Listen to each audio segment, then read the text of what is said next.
What is up, Bat Family? Welcome to yet another video on, I kind of want to say the Batman, but no.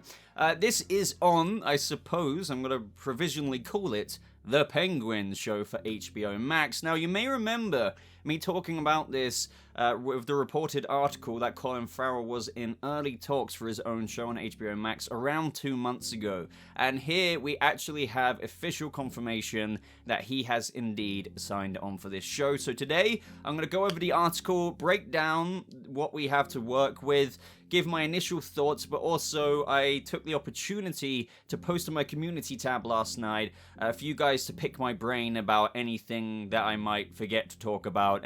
You know, kind of like the Batman discussion series that we do on the channel, but with this very topic right here. So stick around for that because I'm sure we're going to get into some really just fun discussion regarding what this show could mean, what the plot could mean, and everything like that. Do not forget to check out my previous video on the Batman that I literally just uploaded yesterday. This is why I'm wearing the Batman t-shirt, not t-shirt, Christmas jumper again. By the way, as I'm doing this and loading up on my screen, I would appreciate it if you're brand new here.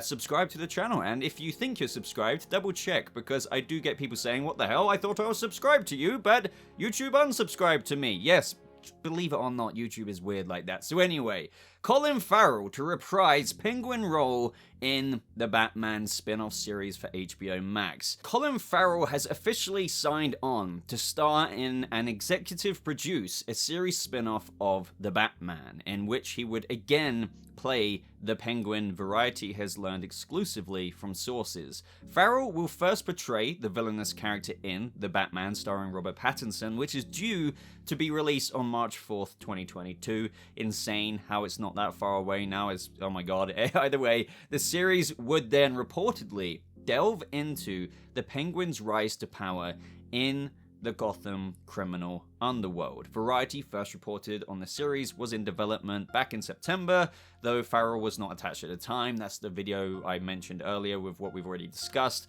Now, the series hasn't necessarily updated the premise, but it can be interpreted in a few ways, which is why we're doing the little discussion series bit at the end of this video, because honestly, we may think it's one thing, but it can mean a few things when it comes to Rise to Power, prequel or even sequel to the Batman in this HBO Max show format. Now, Lauren LeFranc is attached to write the script for this series. Along with Farrell, the Batman director Matt Reeves and the film's producer Dylan Clark would executive produce the Penguin series under their 6th and Idaho and Dylan Clark production banners, respectively. Warner Brothers Television would produce. Now, reps for HBO Max and WBTV declined to comment. I mean, it's just like where you could just say yes or no, and when you decline to comment, obviously something is in the works. And other than that, it just goes on to discuss how, you know, the Penguin is a famous character, and not only that, this would be the second spin-off series from the Batman movie, because we can't forget about the, you know, streamer HBO Max has already ordered a drama set within the Gotham City Police Department, and we're going to get into all of that in the question part. So overall here, this isn't surprising to me. And, you know, that's because, you know, we've got a GCPD show which is going to deal with the corruption of the GCPD and kind of follow this cop battling for his soul, so to speak. But this isn't really even about that, but it kind of all comes under the same umbrella, obviously, because this comes under that umbrella, no pun intended to like Penguin's umbrella, of the Reeves universe, you know, that is building up the Batman. But people naturally have a bit of apprehension now with these shows. Like, I completely understand that, you know, in this world that is being marinated, so to speak, so delicately by Matt Reeves, from what we can tell, to shape up to be a really definitive Batman universe potentially. I think some people are rightfully so getting a bit like, oh, is this kind of getting maybe a bit too, like, there's this show, does this mean there's gonna be another show and another show and another show? I don't think so. So I think there is room, by the way, for another show. For example, we've heard about the GCPD series that is coming. Now we know that this, for all intents and purposes, so long as there's no red flags that happen along the way, it is for now greenlit. It is happening, the Colin Farrell Penguin show. But ladies and gentlemen, we can't forget how there were rumors of a Catwoman show, and I still would not be surprised if that does get greenlit down the line as well. I just don't think it's in any immediate rush to get out the door.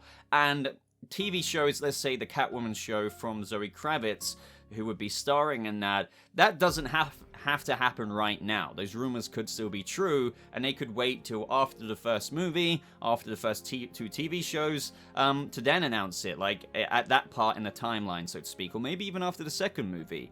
And I don't think they want to flood people, because this is where people's apprehensions are coming from. Like, okay, you're building something good with the Batman, and now it's like, are you kind of just putting so many chips on the board, so to speak, that it's coming across like a bit too in our faces, maybe? I understand people when they say that, but at the end of the day, we've only got 2 shows right now, so kind of don't worry about it. And with what we're going to get into with some of the questions, I do feel like, I'm not saying I know the vision, because that would be lying, but I can imagine quite clearly what they're doing here, and I think it would only serve to complement the universe and not take away from the prestige that this could be, you know, with the Batman movie coming out. I do think that this has been in the pipeline for a long time, if I'm being very transparent here, because the GCPD show definitely was.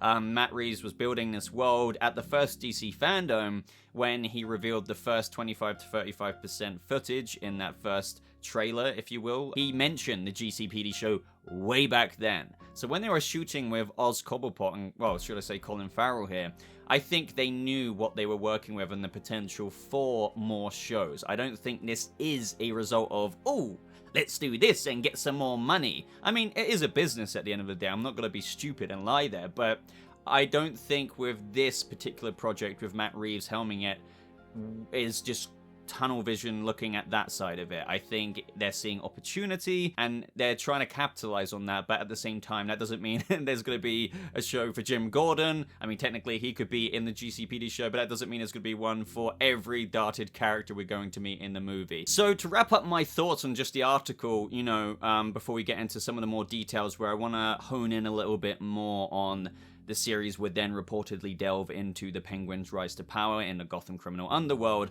I'm very happy with this. So far, we have got a perspective of Gotham from the GCPD, which will be unique to what we see through their lens and, you know, their point of view driven side of things, which is fantastic. But Penguin will get very much so into the perspective of the underworld, the criminal underworld, and the kind of cesspool that brings to, you know, characters like Penguin and his posse that he's building, so to speak, around him. Do you see what I mean? So with that in mind, that's why I'm really excited for these opportunities still. I can understand how at face value people might hear this and might just be like, oh, they're milking this one, aren't they? I get it. I really do get how people might see that, because I'm seeing comments like that. Why is this necessary? Blah, blah, blah. But why don't they just keep it to the movies?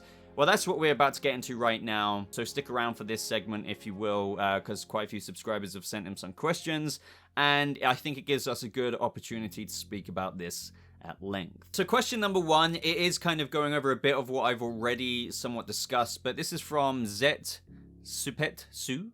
I'm sorry if I butchered your name. So, hey Boba, just these concerns of mine. While it's great that we have all of these announced spin-offs, do you think it will somewhat hinder the movies or upcoming sequel movies? You know, obviously since this Batman is like movie is aimed for a trilogy. I'm splurting at my words there. Story and writing, since the character arcs of these villains or their interesting storylines will be written for the spin-off instead of potentially integrating it on the movie's story. That's a really relevant point. I understand what you mean there. I fear that they will rely too much on the spin-offs, that when they introduce a character, they won't be bothered fleshing them out much since they have the spin-off to fall back to. An example is this Penguin spin-off where it says it's about his rise to power. Given in the Batman movie, as we know, he is fairly new and hasn't risen to power yet, I could debate that one. So we can assume this is post the Batman. Fair enough. Sorry about the mid-commentary. Shouldn't this storyline be reserved for the sequel movie instead of a spin-off? This could be a great character arc for Penguin. So does that mean casual movie watchers will just see the Penguin on the sequel already suddenly risen to power when it could have been done in the movie? That is a very well thought out few questions there. And my response is initially, well, I actually screenshotted the reply to this comment, and I think I just want to expand on this. So 8man replies to that saying, this was probably in the works from the beginning. That's actually kind of similar to what I was saying. It was probably Matt's intention to leave Oswald in a position where he could take on the power left by the possible death of Falcone in the film. So I wouldn't look much into that and would not worry, to be honest. Plus, I'm sure that the sequel will take place a couple of years later, 2, 3, 5, whatever, so he would either way be the Kingpin in the next installment already, I assume. Now, with your concerns initially, I'm not massively concerned in terms of it hindering the movie, because as you say, the spin-off says it's about his rise to power, and he's fairly new and he hasn't risen to power yet. So the reason why I wanted to kind of somewhat contest that point is that when I spoke about this 2 months ago, people were talking in the comments section and I found it very interesting. People raised very good points. Penguin isn't, just like all the characters, like Riddler, he's doing very Riddlery things, but he's not theatrically with his bloody cane or this, that, and the other. So like 10 years down the line, the same with Selina and having her balaclava, it's just like this, if you know what I mean, maybe pop down the middle bit. She doesn't have a Catwoman suit, so you could say the same thing for Penguin. 5 to 10 years, give or take, maybe less, maybe more. He will be that kind of comic booky version we know. However, that doesn't mean, and that would be more of a rise to power, but that doesn't mean that the Penguin, in the time of the Batman movie, hasn't already risen to a degree of power. So I want that to kind of sit with some of your thoughts. I'm not saying that is the case, but the reason why I mention that is because in that video from a couple of months ago, we were talking, is this a prequel or a sequel? And I know that may sound like, oh, obviously it's a sequel, Boba. It's going to bridge the gap between the first Batman movie and whatever happens with Oz in between that. And then, you know, obviously bridging that to the second movie where we will see a continuation of Colin Farrell's Cobblepot. However, obviously, to get to the point of where Colin Farrell's Penguin is in this movie, where he's already hanging around with Falcone, he's obviously got the Iceberg Lounge in a very prototype phase. In the trailer, we see it. He's running an criminal underworld club. He's handling certain missions where he's firing at the Batman like you're seeing on screen. I understand, before anyone comments it, like maybe he's a bit more of like a lieutenant, if you know what I mean, or I wouldn't quite call him a lackey, but some people might be like, but that's still not a rise to power. But I still want to say, going from a thug to where Penguin is driving that rich-ass looking purple car, I would like to state that is a rise to power of some kind.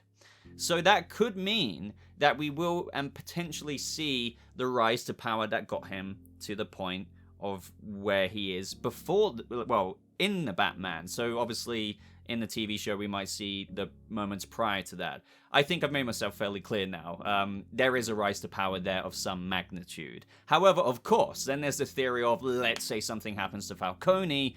Obviously, well, not only even if something did or didn't, we know that Penguin's future is to become even more kingpin-y.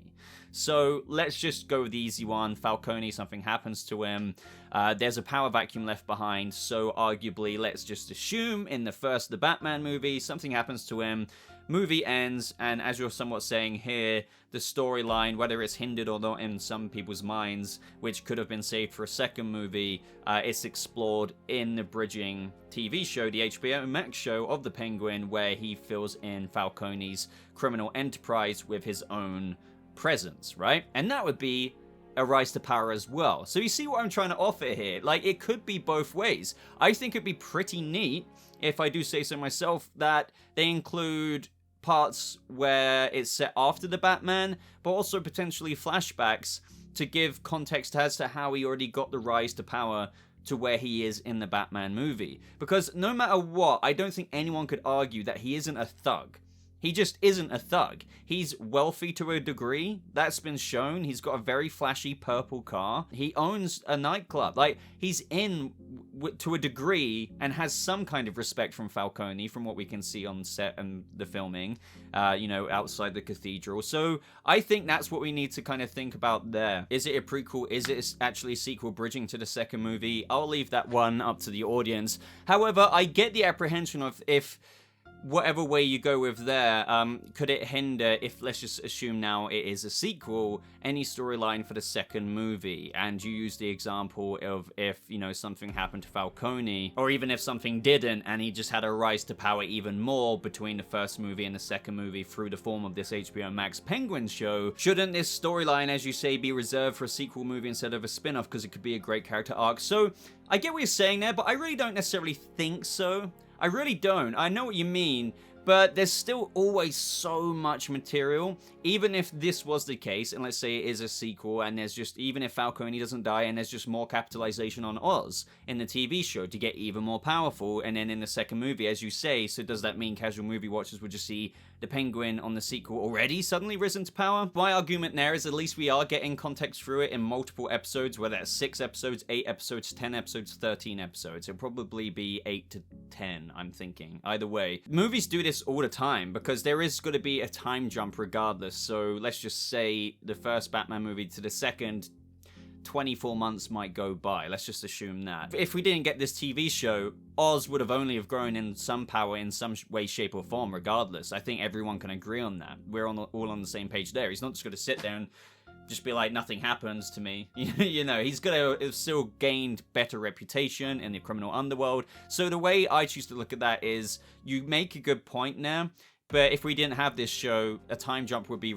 happening regardless anyway. It's not like the second Batman movie is going to pick up 2 weeks later. That's extremely unlikely. So it's just, I think of it like we're getting the opportunity to see some growth. And whether that is his rise to power to meet the first movie, or whether that is included and they do a bit of present day after the Batman movie, bridging the gap between the first movie and the second movie. That remains to be seen. But I think I've rambled enough about this one. I would love to know your guys' thoughts on all of this. Now, Morgie raises a really good point here. Morgie39 says, do you think we'll see the heavy makeup for the entire series? Or will he look significantly different, maybe for flashbacks? Now, this is something I probably wouldn't have considered. So, at face value, when you think Penguin show, yes, it's like, yes, Colin Farrell will be in that Penguin makeup we see in the trailers as you're seeing on screen. However, I wouldn't be opposed to some context of a younger Penguin, not getting too young, but just seeing a little bit of that, how this character got there, you know? And understandably, a way of showing time differences is to maybe shed some of the fat off of that prosthetic. And obviously the handy thing is that Colin Farrell looks very different without the fat suit on. So that's a very easy thing for them to do, which is why I think it's so intriguing that even though everyone thinks that this at face value will be that TV show that takes place after the first Batman movie, because obviously these characters still aren't where they're at in the comic books in the future, it's the easiest thing to come to your mind first. But I think we need to take into account what I've kept repeating, that there is still a rise to power that got Penguin where he is in the first place in this movie. Like 100%. And even if it is, as I keep mentioning as well, a place to bridge the first movie to the second movie, to give a bit more context to where he's at in that second movie, if you want to watch the TV show or not, you know, you can get that context. I do think it would be really cool to see a little bit of, obviously I don't think he'll be skinny, that would be way too in our face to just show a chiseled Colin Farrell flashback to a fat suit one in present day. That would be way too much, but I do expect if they did do flashbacks for them to use a much more toned down fat suit. That would be really cool. And oh man, it would just be so cool because I know Penguin doesn't have such a magnitude of power, you know, in the Batman movie. He's clearly got some, and that's very important because, as I keep saying, he's already risen to some extent to power, like for sure. But once upon a time, he would have been this man who didn't have any of that, didn't have any respect in the underworld, didn't have any goons hired, as you're seeing in the trailer, shooting at the Batmobile. How did he get to that point? That is a relevant explanation I would like to see, even if that's not pertaining to the show's premise of seeing the Penguin's rise to power. There is still a rise there that I think they should show, even if it is in a couple of flashbacks. And I would love to see that man gain the confidence that he has from a man who had no hired goons, no nothing, no iceberg lounge in the Narrows or wherever he's got that, you know, criminal underworld nightclub that he's probably called the Iceberg Lounge. Obviously, it's not as theatrical as where he will have it in 10 years' time. But still, this man got there. Do you see what I'm saying? And that is something I need to see. I think it would be a missed opportunity if they didn't show that rise as well, even if the rise to power quote pertains to after the Batman, where he rises even more. Arguably, the thing about Oz Cobblepot, a big recurring thing about him is there's always a rise. There's always something like that with him. So do I think we'll see heavy makeup for the entire series? Yes, but I do think that, as you pointed out, I think it would be a missed opportunity if we didn't see some flashbacks, or even if they're just jarred, obscure flashbacks to some of the trauma, because it's like what we've got into some of the discussion series videos where Bruce is an orphan, Riddler is an orphan, Catwoman in iterations has been an orphan, even Penguin, right? So yet they've all handled that in their own respective ways, and it'd be cool to see how that shaped a younger Oz in a lesser fat suit on Colin Farrell in those obscure ways of where he might just have a flashback to some stressful time where it shaped him in a much different path. Whereas Bruce went into Batman, Selina kind of went a bit more self-serving, and then Riddler went a bit more, well, Enigma style. Now, this is an interesting question from Cody Zombie Wrecker saying, after Gotham Central, Penguin, and the rumored Catwoman show, what other The Batman spin-offs are you hoping to see on HBO Max by the end of the trilogy? Honestly, like, just being very candid here, unless something really captures my eyes, I don't think I need any more than that, because I think the material that I've kind of gone into a little bit briefly with the GCPD show will give us that perspective, and that will be such a rich perspective from the GCPD side of things. That's a lot of content that I'm already going to be really interested in. Bent cops, the way they handle things, where that would lead them in their investigations, that's excellent. The Penguin show, perspectives of the criminal underworld, with what we've already been through, like the meetings he might have, how that he gained some of the respect he did, if we get some of those flashbacks, even if it's not in his present day, just still, we're going to get a lot of insight with these other larger-than-life characters from the comic books, maybe. It's kind of obvious, and needless to say, that is going to be a slightly different perspective than the GCPD show, because I have no doubt we might get some of the dodgy corners of Gotham in the GCPD show, but obviously, Oz Cobblepot is going to live and breathe the mobster kind of life that we won't see all the time in a GCPD show. And then with Catwoman, I'm down for that as well, because that will give a different perspective.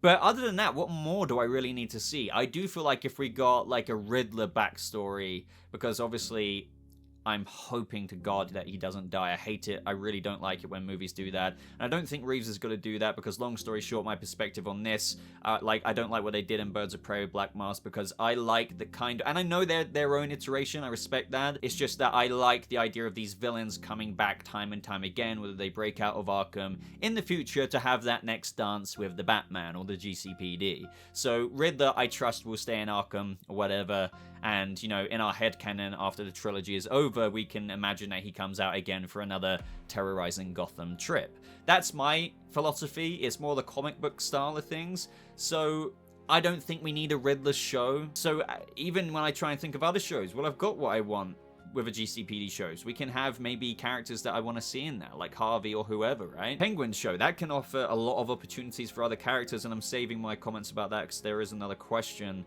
with regards to what other characters we could see. And Catwoman, I'm down for that, because there's a lot of stuff you can get in there. It's not like she's going to be locked up like likely Riddler will be by the end of the first movie, so there is a lot of kind of stuff you can get into there, prequel or sequel. It's the mystery there with the same thing as the Penguin show. You can arguably go into Selina's past that brought her to Falcone, so to speak, or you can show where she's at after the Batman movie. But other shows, I'm not really hoping to see particularly anything. It's not that I'm opposed to it, but that's where I will personally be a lot more apprehensive of, okay, I don't know if this is the best decision. You shouldn't be spitting out shows left, right, and center. These, though, what we've got, Gotham Central or the GCPD show, whatever you want to call it, Penguin, and possibly Catwoman, not confirmed yet, are good, in my mind, very good. It is relevant content, but anything more, I don't know. I really don't know about that. I would have to be pitched it personally as a fan, and if it comes across as a Riddler show, I do... and I will say that is not needed, personally. Even if, like, Paul Dano's performance, which I'm sure will be amazing, we still don't need to delve into the Riddler more. That would feel like, even if it's a prequel story, a bit more for the sake of it kind of thing. So this is an interesting one I get from a few people saying, and this is from Isaac Mima saying, do you think Penguin will interact with Riddler in the TV series if he survives in the Batman, and if they would have the same relationship they did in Gotham? So I would say no. You know, this doesn't rule out in somewhat a headcanon-y way that in 10 years with Robert Pattinson's Batman and the Reeves verse, if you will, like these villains band together, because as I keep reiterating, right, it's early on, but there's a lot of time and a lot of things that unfold, whether it comes to the Batman's reputation, the villain's reputation, some heroes' representation. However, I do not think that people should ever expect with this show, and this is what we're about to get into with another comment, the same dynamics of characters as what you saw in Fox's Gotham. I do not expect whatsoever Colin Farrell to interact with the Riddler. I mean, I will hold my hands up if I'm wrong. Totally. It's just, I think Paul Dano's Riddler story will indeed be self-contained to the Batman movie, at least for what we see right now, unless I get, swiped out of left field and it's just like, whoa, there is a Riddler kind of prequel or some weird thing like that. But as, I still maintain my stance on what I said a minute ago. So with that said, the way that Gotham approached things is going to be very tonally different to what Matt Reeves is setting up here, albeit the similarities, whether it's premise of like a GCPD show or premise of just Gotham in general. That doesn't mean, though, just because there's some similarities there, that it's going to be the same. In fact, it'll be quite different in terms of you had Corey Michael Smith's Riddler working in the GCPD, and you saw how Robin Lord Taylor's Penguin got involved with certain bits and bobs like that. But in this world, those characters don't really intersect in that same way, in the flamboyanty, campy kind of way that we all loved about Gotham. I understand people who ask these questions because it's like, Gotham TV show from Fox with those two characters, Penguin and Riddler. It was brilliant in its own ways, but that doesn't mean just because we're getting these kind of shows coming out of it that, and the Riddler's in the movie, that it will blend in that same meshing way that Fox's Gotham attempted to. I don't know if I've articulated that well, but it is very separate from the kind of blueprint that Gotham had, and I'm very confident on that one. Rio McRae says, do you think his Penguin will eventually get his iconic umbrella in the sequel movie? I mean, so this is kind of outside the Penguin show, but I argue that he's already kind of potentially got it.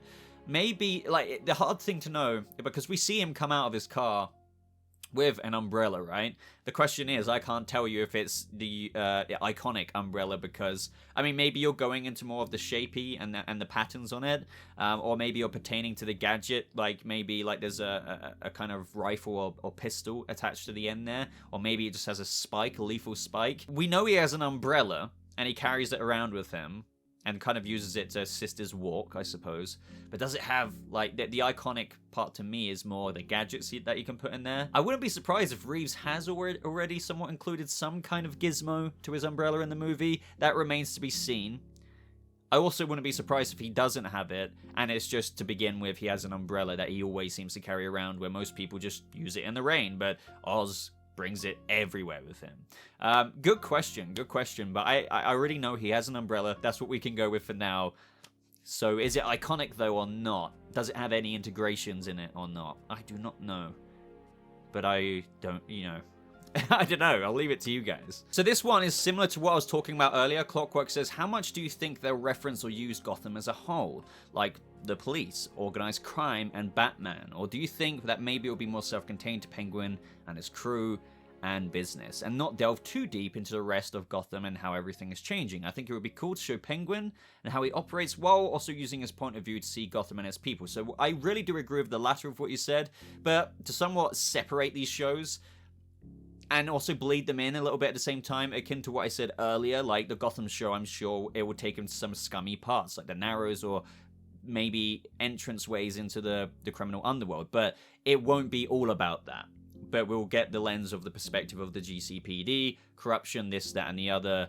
However, the Penguin show, as kind of what you're saying here, I do think they'll reference Gotham in a different kind of lens, mainly prioritizing a different side to what the GCPD show will, and that is, his crew, his business, whether that is kind of getting into meetings with other mobsters, just kind of the grittier side. And I do think that will lend a vision of their skewed, crooked, mobstery perspective on Gotham, right?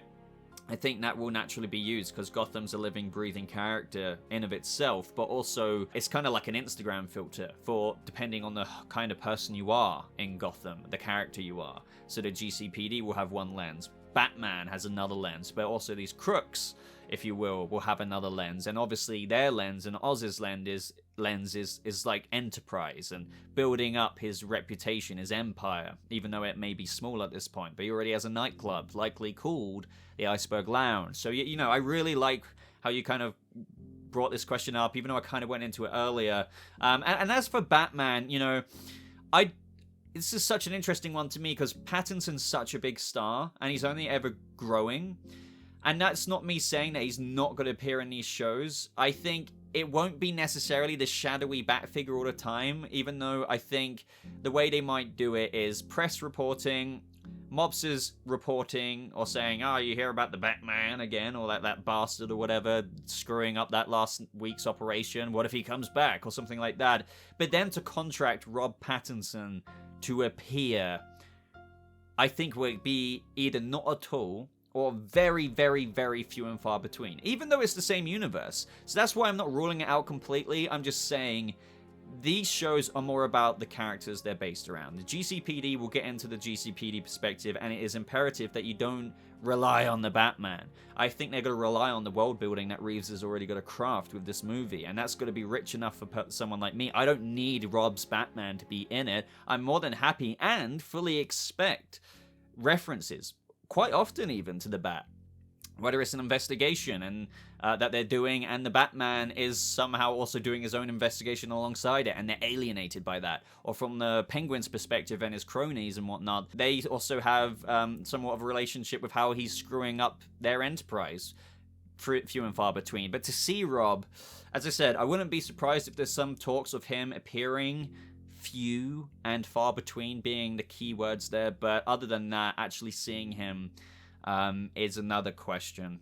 Just for obvious reasons, contractual things and blah blah blah. They don't, and first and foremost, they do not need to see him close up to the lens like we see in those trailers. Okay, so a couple questions left. Joe Smith says, do you think that they will aim this show at a more mature audience than the movie, which I believe is PG-13? It would be nice if it was more 15 plus, as 18 seems too unrealistic to happen. So my first provisional answer is going to be, excuse me, no. Only because, and it's not outside the realms of possibility. It's just that if you're building a movie that you can take your kids or teenagers or whatever to, right? Then I think it just goes against the business setup of it to do a show that would also appeal to the same fans who were allowed to go with their parents to that movie to then want to watch the show, but then it's been age rated even higher. Do you know what I mean? That just speaks bad business model. I mean, I would love also for it to be more mature. However, I do have to kind of set my expectations of, well, they want to hit the same target audience as the flipping Batman movie. Do you know what I'm trying to say there? It isn't outside the realms of possibility, as I said, for them to just be like, okay, the Batman movie's for everyone, and maybe the GCPD show is, but the Penguin one, we've got to maybe make it a little bit more mature. But I just don't see that happening. It just, you know, common sense for me dictates that if you're doing a business thing, you're selling a movie that will hopefully be insanely popular. Now you've launched 2+ possible more shows spinning off from it. It just doesn't make sense to me to not make that at the same demographic or, like, you know, target market of age rating. Now this last one, guys, from Uchiha, and there's a lot more people saying this, and it's why do we need another Gotham? Now, by the way, I'm not frustrated at you, Uchiha, specifically. It's just like, this isn't another Gotham. Even though this is a comment on the Penguin show, this stuff has been said about the GCPD show. Without repeating myself too much of when I said I get the similarities in premise, like, you know, Gotham Season 1 technically started more as a cop procedural show, but it completely morphed. And this is where, in of itself, I don't think it would be the same show because they are so tonally different. So with all due respect to people who think this, it's just like, I don't think people understand how tonally different these shows are going to be. I'm a huge fan of Fox's Gotham, but that show was like a cartoon brought to life in the best of ways. It was so campy, flamboyant in the ways that these characters were, like even in the animated series. Like, think about, you know, when Robin Lord Taylor's Penguin just popped out his head of the cab. It was like, hello, old friend. Just things like that. You really think Colin Farrell's Penguin is going to be doing shit like that? Like, do you see what I mean? Already there, it completely cuts off the head of this conversation for me. But even with that said, it's going to be a lot more grittier with Reeves' universe. Where there are similarities, even though this technically isn't pertaining to the GCPD show, because this comment was on the Penguin post I made, it's not another Gotham. Like, it really isn't. Like, Gotham concentrated on the development of a younger Bruce Wayne at the time and all these other characters. It kind of deviated from its original purpose and premise. This, I just feel like it's needless to say. I don't think I need to even expand on this question from what I just said, even about tone. But there is more I could get into of how it will be different. It's not another Gotham. It just really isn't Fox's Gotham 2.0, speaking about GCPD show and the Penguin show. I can't wait for people still saying that to see a side-by-side comparison of a Gotham scene and then a GCPD show scene and the Penguin show scene. It will be probably hilariously different. Like, if they say it's the same, that they're on some kind of Gotham Narrows drugs that I can't even fathom. Like, with all due respect at the same time. It's not another Gotham 2.0, and that is the freaking last I'm saying about that. Anyway, though, ladies and gentlemen, thank you so much for joining me in today's Penguin show breakdown video. I trust we got into quite a few of probably questions of what you wanted to maybe hear my thoughts on. There are a lot more, but we've been going for a hot minute or two now, so maybe we can expand this discussion series on this particular show as more news comes out for it, of course. If you got this far in the video, I would love a like. That would really be handy. It really does help me out so much. I really appreciate those who do leave a like on this video. And other than that, just of course, let me know your thoughts on everything I had to say. Maybe you agree with me, disagree with me, either is fine. Maybe you have some ideas and theories on some of the things I began to say. That's what the comment section is for. I do read every single comment. Can't necessarily reply to them all, but I literally read them all. So yeah, looking forward to see what you guys have to say. Subscribe for more content just like this, of course. Make sure you are subscribed if you think you're subscribed as well. But other than that, ladies and gentlemen, thank you so much for watching. I hope you all have a lovely rest of your day, and I'll see you people of the Bat family in the next video. Goodbye.